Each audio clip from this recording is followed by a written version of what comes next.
जय श्री कृष्णा फ्रेंड्स, कैसे आप सब। आज मैं आपको बताऊंगा कैसे भगवान श्री कृष्ण ने इंद्रदेव का घमंड तोड़ा था। चलिए शुरू करते हैं। एक दिन पूरा मथुरा सजा हुआ था, वह जोर शोर से तैयारी चल रही थी। तब भगवान श्री कृष्ण अपने बड़े भाई बलराम के साथ वहां पहुंचे। तब उन्होंने अपने बाबा से कहा कि हे बाबा, ये किस चीज़ की तैयारी चल रही है।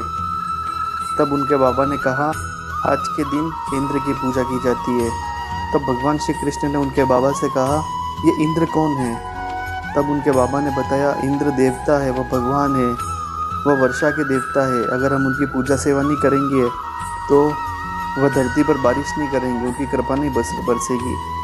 फिर भगवान श्री कृष्ण ने अपने बाबा से कहा कि ये कौन सा देवता है जिसकी पूजा ना करो तो वो नाराज़ हो जाता है, रूठ जाता है।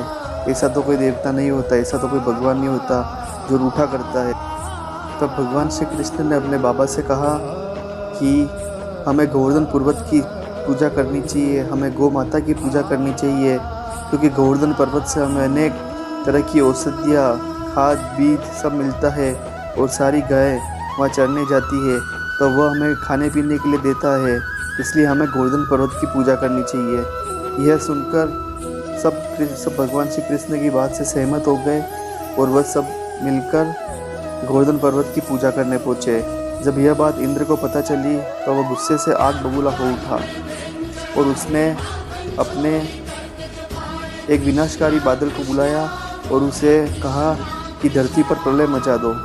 तब इंद्र के कथन के अनुसार एक बहुत ही विशाल बादल प्रकट हुआ मथुरा के अंदर, जिसने पूरे मथुरा को जलमग्न कर दिया। तब भगवान श्री कृष्ण ने अपनी एक उंगली के ऊपर गोवर्धन पर्वत को उठाया और सारे मथुरावासी को उस पर्वत के नीचे शरण दी।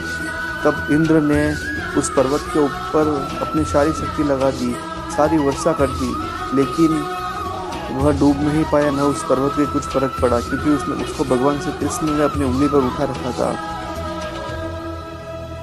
अंत में उस पूरे बादल का जल ही खत्म हो गया। अंत में किसी भी बादल में जल ही नहीं बचा था। तब ब्रह्मा जी ने इंद्र को आके बोला कि तुम जिसके ऊपर अपने क्रोध की अग्नि बरसा रहे हो वह साक्षात विष्णु अवतार भगवान श्री कृष्ण है। तब इंद्र को बहुत अफसोस हुआ और वो श्री कृष्ण के चरणों में गिरकर उनसे माफ़ी मांगने लगे। तब भगवान श्री कृष्ण ने इंद्र को एहसास दिलाया, तुम्हें इंद्रपद की उपाधि इसलिए दे रखी है कि तुम उसका गलत उपयोग करो। तुम्हारा काम है समय पर वर्षा करना और धरती पर उच्च मात्रा में जल देना, लेकिन तुम तो खुद को भगवान मानकर धरतीवासियों की खुद की पूजा करवाने लग गए। तब इंद्र को बहुत अफसोस हुआ और उन्होंने भगवान श्री कृष्ण से माफ़ी मांगी और श्री कृष्ण ने उन्हें माफ़ कर दिया।